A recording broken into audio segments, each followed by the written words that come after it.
খুব একটা রিলিজিয়াস আগে ছিলাম না, বাট এখন প্র্যাকটিসিং মুসলিম। কিন্তু আগে থেকে যেটা হয়েছে যে আগের থেকে এই ব্যাপারটা ছিল যে I use to believe in divine plan.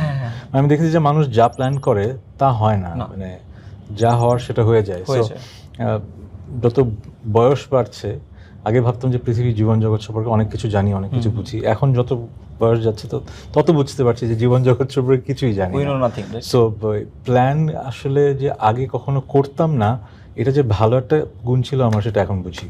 আমাদের এইভাবে চিন্তা ভাবনা করা উচিত।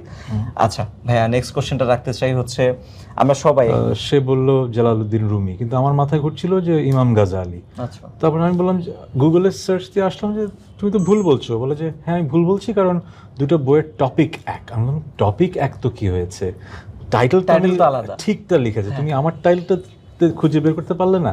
ওরা বললাম সরি। সো ওই দিনের পর থেকে আমি বুঝেছি যে ও আসলে একটু মাঝে মাঝে সম্পর্কটা একটু ইয়ে হয়ে গেছে না ভাই? আমার সাথে একটু সম্পর্কটা শুরু থেকে খুব ট্রাস্ট করতাম।